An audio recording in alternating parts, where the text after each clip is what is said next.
மாண்புமிகு ஆளுநர் தமிழக ஆளுநர் அவர்களை தமிழக பாரதிய ஜனதா கட்சியின் தலைவர் திரு அண்ணாமலை அவர்களின் தலைமையில் கட்சி நிர்வாகிகள் அனைவரும் மூத்த கட்சி நிர்வாகிகள் அனைவரும் இன்று சந்தித்து சில கோரிக்கைகளை வைத்தோம்.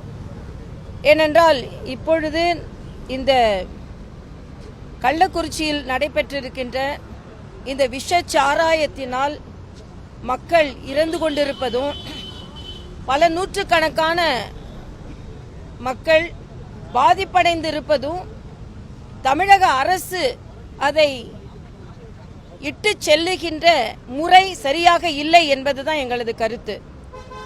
இதில் திராவிட முன்னேற்ற கழகத்தை சார்ந்தவர்களே ஈடுபட்டிருக்கிறார்கள். அவர்கள் சிபிசிஐடி விசாரணைக்கு உத்தரவிட்டிருக்கிறோம் என்று சொல்கிறார்கள். இதில் எங்களுக்கு நம்பிக்கை இல்லை. ஏனால் மாநில அரசை தாண்டி அவர்கள் எதையும் கண்டுபிடிக்கப் போவதில்லை. அதனால் சிபிஐ என்கொயரி வேண்டும் என்று, விசாரணை வேண்டும் என்பதுதான் எங்களது தீர்க்கமான ஒரு கோரிக்கை. அதை இங்கே நாங்கள் வைத்திருக்கிறோம். இது மட்டுமல்ல, இங்கே அவ்வளவு மக்கள் பாதிக்கப்பட்டு பல பேர் உயிரிழந்து கொண்டிருக்கின்ற நிலையில் அந்த துறையின் அமைச்சரோ இல்லை என்றால் முதலமைச்சரோ அங்கே சென்று பார்க்க வேண்டும் என்று கூட நினைக்காதது எந்த அளவிற்கு திராவிட மாடல் அரசு தமிழகத்தில் உள்ள மக்களை மதிக்கிறது என்பது எடுத்துக்காட்டாக இருக்கிறது.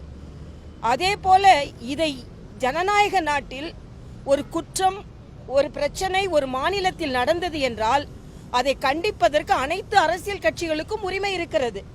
ஆனால் பாரதிய ஜனதா கட்சியை சார்ந்த தலைவர்கள் இதற்கு எதிர்ப்பு தெரிவிக்கும் பொழுது அவர்கள் போராடுவதற்கு அனுமதிக்கவில்லை. அவர்கள் போராட்டத்திற்கு செல்வதற்கு முன்னாலேயே அவர்கள் கைது செய்யப்பட்டார்கள்.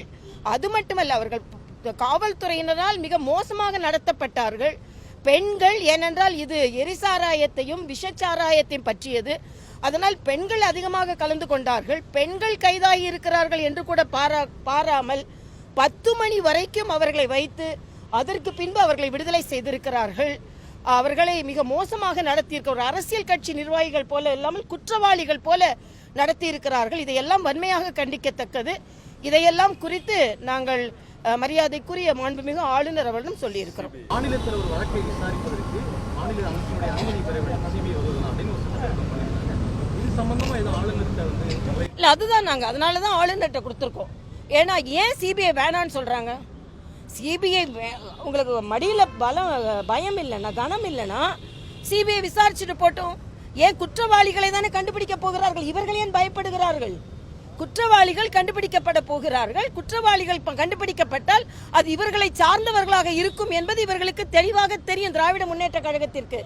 அதனால நாம இதற்கு கேட்கிறோம், இத மாதிரி குற்றவாளிகள் எங்கே இருக்கிறார்கள் என்று கண்டுபிடிக்கப்படுவதும், இத மாதிரி குற்றம் பின்பு நடக்காமல் இருப்பதற்கும் தான் சிபிஐ என்கொயரி கேட்கிறோம். இதை ஏன் இவங்க தடுக்கிறாங்க? இவர்களுக்கு என்ன? அப்ப குற்றவாளிகளை இவர்கள் பாதுகாக்கிறார்கள் என்றுதானே அர்த்தம். இதைத்தான் நாங்க சிபிஐ என்கொயரி கட்டாயம் வேணும் அப்படின்றதை நாங்கள் வலியுறுத்தி இருக்கிறோம். அதே குற்றச்சாட்டை தான் அவங்களும் முன்வைக்கிறாங்க. இப்ப சிபிஐ விசாரிக்கும் பட்சத்துல அவங்க மத்தியில் ஆட்சியில் இருக்க பாஜக ஆதரவா செயல்படுவாங்க, இங்க உள்ளவங்க மேல தேவையில்லாத கைதுகள் நடக்கும் அப்படிங்கறத அவங்க திமுகவும் அதை முன்வைக்கிறாங்க. இல்ல, சிபிஐ என்கொயரி இவங்க மட்டும் மத்தல கேட்கறாங்கல்ல. சிபிஐ என்கொயரி இப்ப நீட்ல சிபிஐ என்கொயரி போட்டிருக்கு, தைரியமா தானே போட்டிருக்காங்க.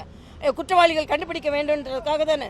அதனால எல்லாமே இவங்க யூகத்தின் அடிப்படையில் இவங்க சொல்ல முடியாது. பயம் இல்லை என்றால், ஏனென்றால் சிபிஐ என்கொயரி வேண்டும் என்பது பொதுமக்களின் கோரிக்கை, அரசியல்வாதிகளின் கோரிக்கை மட்டும் இல்ல. குற்றவாளிகள் கண்டுபிடிக்கப்பட வேண்டும் என்பதில் பொதுமக்களும் குறிப்பாக இருக்கிறார்கள். அதனால இது முற்றிலும், அதாவது இவங்க எல்லாத்தையும் அரசியலாக்குவாங்க, ஆனா இது அரசியலாக்க கூடாதான். நான் இதுக்கு முன்னாலே அவங்க எதிர்கட்சியா இருக்கும்பொழுது என்னென்னலாம் அரசியலாக்குனாங்கன்னு மக்கள் நன்றாக புரிந்து வைத்திருக்கிறார்கள். அதனால இன்று முற்றிலுமாக திராவிட முன்னேற்ற கழக அரசு குற்றவாளிகளை பாதுகாக்கிறது, குற்றத்தை மறைக்க பார்க்கிறது. குற்றவாளிகள் அவர்கள் முற்றிலுமாக அவர்கள் தொடர்புடையவர்களாக இருப்பதனால் சிபிஐ என்கொயரி வேண்டாம் என்று சொல்கிறார்கள்.